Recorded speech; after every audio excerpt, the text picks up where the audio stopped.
ప్రభుత్వంలో కనిపిస్తున్నాయా?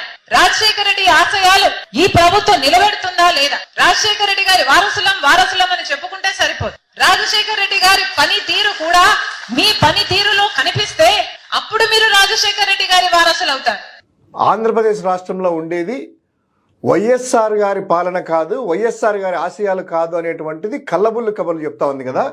ఈ షర్మిలమ్మకి ఒకటే చెప్తున్నాం, అమ్మ నువ్వు కాస్త విను. వైఎస్ రాజశేఖర రెడ్డి గారి స్ఫూర్తిగా పుట్టిన పార్టీ ఇది, అది నీకు తెలుసు, నువ్వు కూడా చెప్పావు. ఇదైంది. వైఎస్ఆర్ కాంగ్రెస్ పార్టీ జెండాలో కూడాను నవరత్నాలతో కూడినటువంటి వైఎస్ఆర్ గారి ఆశయాలు ఉన్నాయి. తర్వాత వైఎస్ఆర్ గారి పరిపాలన, వైఎస్ఆర్ గారు ముఖ్యంగా తీసుకున్నటువంటిది 3 అంశాలు: విద్య, వైద్యము, అదేవిధంగా రైతాంగము.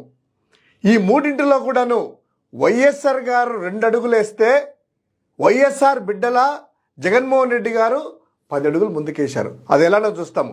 ఆ రోజు ఫీజు రియంబర్స్మెంట్ పెట్టి రాజశేఖర రెడ్డి గారు ముందుకెళ్ళేసి పేద విద్యార్థులకి ఒక కొండలా అయితే, అదే విద్యతో చాలామంది బాగుపడ్డారు, బతుకులు మారాయని నమ్మినటువంటి జగన్మోహన్ రెడ్డి గారు వైఎస్ఆర్ ఆశయంలో ఒకటైనటువంటి విద్యను ఈరోజు కార్పొరేట్ కబంధ హస్తాల్లో, ఎవరైతే చంద్రబాబు నాయుడు బినామీల చుట్టూ ఉండేటువంటి నారాయణ లాంటి కబంధ హస్తాల్లో విద్య కొనేటువంటి పరిస్థితి ఉండేటువంటి పరిస్థితుల్లో ఈరోజు కార్పొరేట్ స్కూళ్ళకు ధీటుగా నాడు నేడు స్కూళ్ళ ద్వారా ఆ యొక్క అత్యాధునికమైనటువంటి బిల్డింగులుగా తయారు చేసేసి, ఆ రోజు కింద కూర్చునేటువంటి విద్యార్థులు ఈరోజు బెంచ్లు వేసుకొని బెంచ్ పైన కూర్చునేటువంటిది అది ఒక సౌకర్యాలైతే, తర్వాత ఐఎఫ్పి ప్యానల్స్ ద్వారా, ట్యాబ్ల ద్వారా అత్యాధునికమైనటువంటి బైజూస్ టెక్నాలజీని, బైజూస్ విద్యను కూడాను ఆ పేదోడికి పెట్టారు.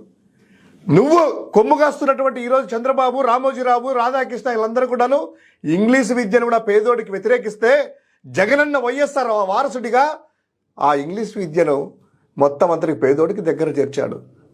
అదేవిధంగా సిబిఎస్ఈ స్కూళ్ళు, ఓన్లీ హై కార్పొరేట్ స్కూల్లోని విద్యను సిబిఎస్ఈ స్కూల్లో దగ్గర తీశాడు. ఆ రోజు విద్యార్థినీలు ఏదైనా కూడా టాయిలెట్కి వెళ్ళాలంటే రోడ్డు మీద విసర్జించుకోవాలి, కానీ వాళ్ళలో ఉండాలనేటువంటి ఉద్దేశంతో ఒక టాయిలెట్లు అయితేనే మీ పిల్లలకు అత్యాధునికమైనటువంటి విద్యను ఒక సంస్కరణగా తీసి రాజశేఖర రెడ్డి బిడ్డలాగా చేశాడు. ఇక 2వ అంశము ఏంటి? మహిళా సాధికారత గురించి మాట్లాడుతున్నావు కదమ్మా. మహిళా సాధికారత అనేటువంటిది మహిళలకి రాజకీయంగా, ఆర్థికంగా, సామాజికంగా జగన్మోహన్ రెడ్డి గారు, రాజశేఖర రెడ్డి గారు ఆశయ సాధకుడుగా ఈరోజు అన్నీ కూడా చేసి పెట్టాడు.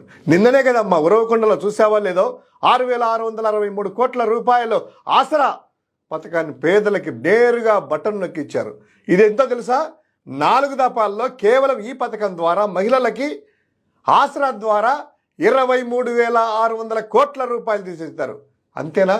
ఆ మహిళలకి సాధికారత రావాలనేటువంటి ఉద్దేశంతో రాజకీయంగా ఎంతమంది ఉన్నారమ్మా ఎంపీలు, ఎంతమంది ఎమ్మెల్యేలుగా ఈరోజు ఉన్నారు, ఎంతమంది మంత్రులుగా ఉన్నారు? ఒక బీసీ మంత్రులని, ఒక ఉషా శ్రీచరణ్ లాంటి వాళ్ళని కానీ, విడుదల రజ కానీ మొదటిసారి గెలుస్తానే వాళ్ళకి బీసీలకు సంబంధించింది కానీ, మహిళల్లో కానీ మంత్రి పదవుల్లో తీసుకొని అగ్రవర్ణాలు పెట్టారు. ఇంతవరకు ఒక ముస్లిం అయినా కూడా శాసనసభలో స్పీకర్ కానీ, శాసనమండలిలో చైర్మన్ కానీ, వైస్ చైర్మన్ కానీ చూసావా తల్లి?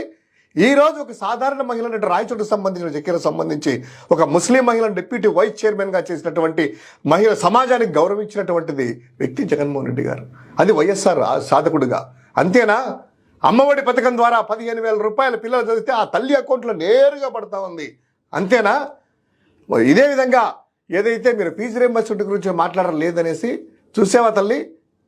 ఫీజు రియంబర్స్మెంట్ అనేటువంటి దాన్ని విద్యా దీవెన ద్వారా, వసతి దీవెన ద్వారా జగన్మోహన్ రెడ్డి గారు నేరుగా ఆ తల్లుల అకౌంట్లో ఎక్కడ కాలేజీలకు వేస్తే వాళ్ళకి జవాబుదారీతనం ఉండదు, ఫ్రీగా గవర్నమెంట్ వేస్తుంది అనే ఉద్దేశంతో అలా మిస్యూజ్ అవుతుందేమనేటువంటి వైఎస్ఆర్ సాధకుడిగా, వైఎస్ఆర్ వారసుడిగా తల్లుల అకౌంట్లు వేసి వాళ్ళు వెళ్ళి నేరుగా డబ్బులు కట్టి వాళ్ళను మా పిల్లలకు మంచి చదువు, ఉన్నత నాణ్యమైనటువంటి విద్యను అందించాలనేటువంటి ఒక సంకల్పంతో చేశారు.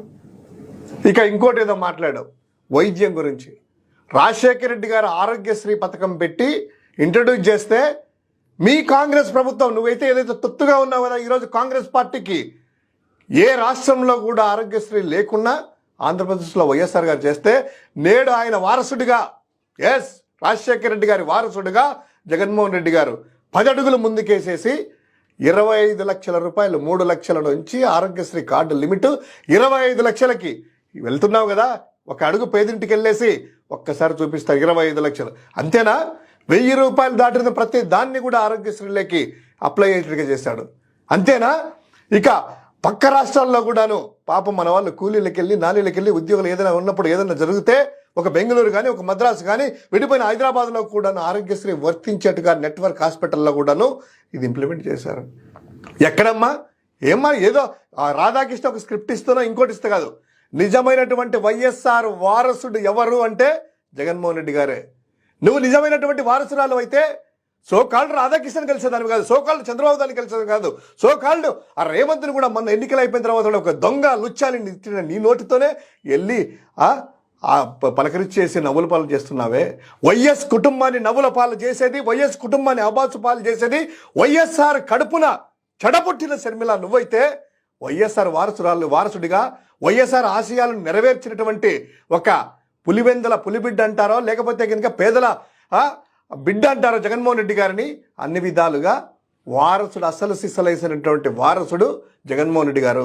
ఇదేం చెప్పట్లేదు, ఒక్కసారి అమలైనటువంటి పథకాలు మాత్రమే చెప్తున్నాం, ఏదో కళ్ళబొల్లి కబుర్లు కాదు.